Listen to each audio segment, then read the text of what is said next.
The stern post is now stuck to the stern deadwood, and we are ready to stick it onto the keel. We've used PVA to stick the full assembly onto the keel, and I have tacked it with CA because I don't have any clamps that can really hold and put pressure on it to keep it in place.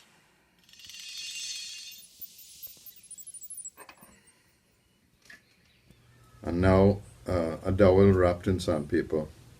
I have a rough piece and a series of small pieces that will put the final touch on the filling pieces for the transom.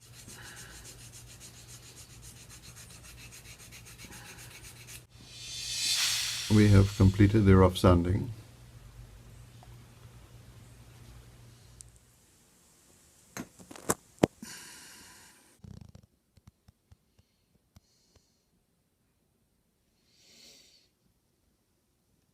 As we look at the stern pieces, we see two challenges. The first one is quite obvious, that if you put a straight line, you will see that they don't all line up exactly. Same thing on both sides. And the second thing is that they have a little bit of movement in them, which means they may not be absolutely level. Some of the not being absolutely level is as we made this joint here fit, we may have gone a little bit too much to one side or the other. And the second reason is based on the depth of cut. As you push these out, you will see they get back in line. So the depth that they seat at will also affect how they line up on the side. Also, as we started to install the wing transom, there's another challenge, and that is we realized that they were not necessarily all level.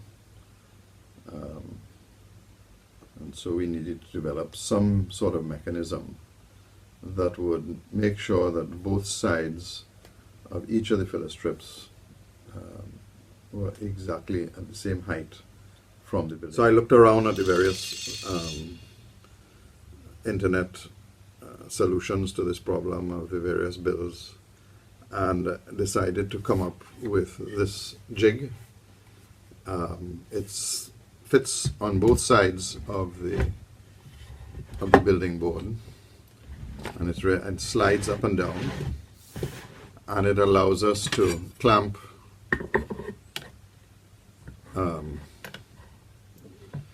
a square onto it, and I have different squares that will fit at different times, along with even the smallest square. It has a little bit of play in it, very little, but enough that for very critical measurements I would actually clamp on a square to make sure that this board is 100% square to the building surface.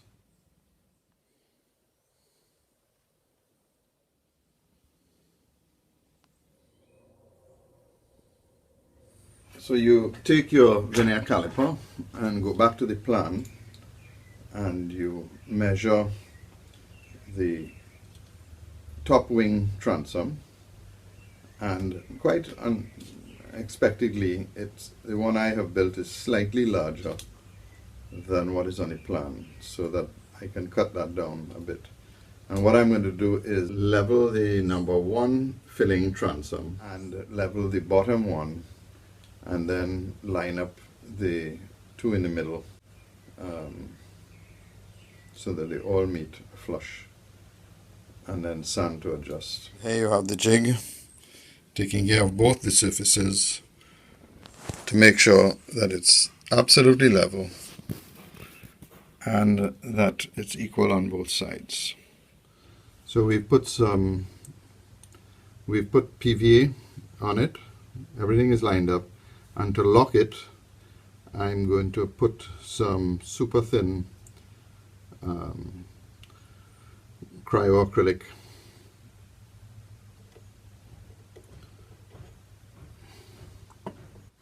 Now we're going to do the same thing with the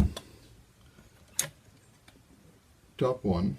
And we will also using PVA to put it in place and CA to lock it in place. Push it right in and then slide the jig, and we are going to just put a touch of CA to lock it.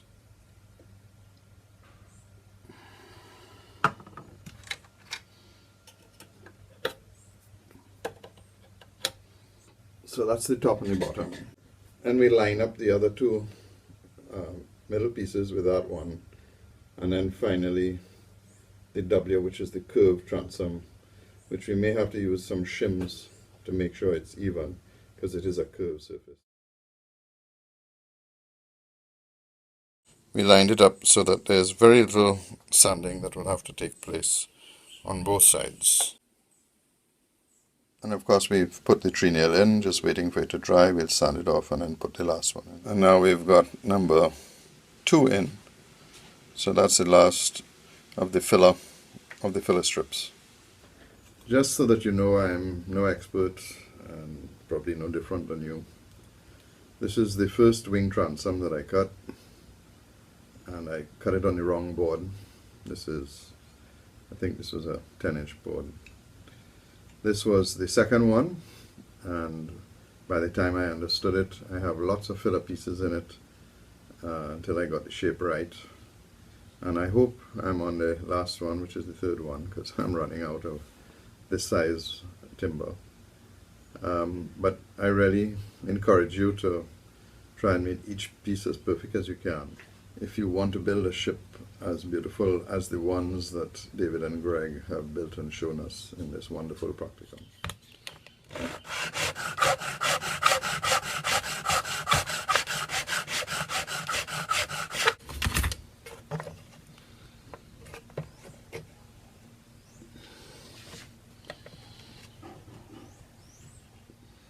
Well, the frustration is starting to hit. And I tried to line up the earth cat frame, and I made up one temporary frame to help me line up everything. It's at least 1/8 of an inch out forward, too far forward, which means that a significant amount of the stern wing pieces need to be grinded back. And of course, I'm petrified to grind anything, because if I go too far, if I misunderstand what the instructions are,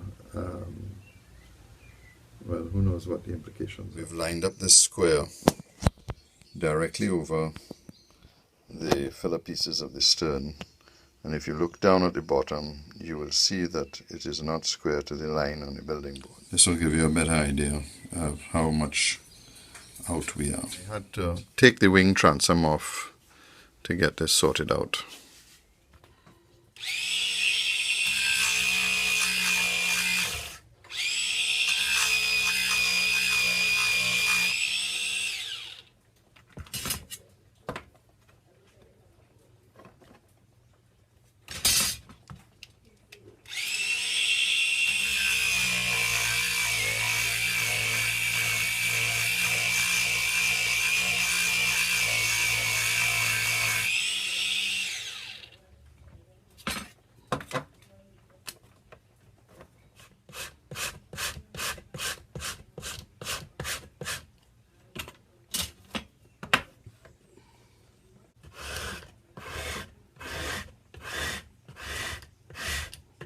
Now we've squared the other side, just to show you that we've actually got it dead on based on the plan, which would show this straight up and down.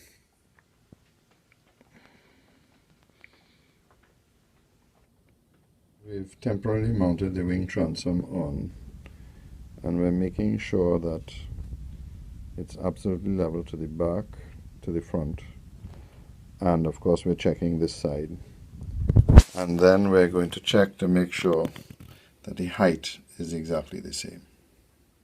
We've reset the wing transom using 2 squares to make sure we've got the back line correct. We've drilled for the two dowels. We've used the vernier caliper to establish the height on both ends, and we're ready to stick. So I think we've finally got it, so we just need to sand the wing transom down, and we are back on track.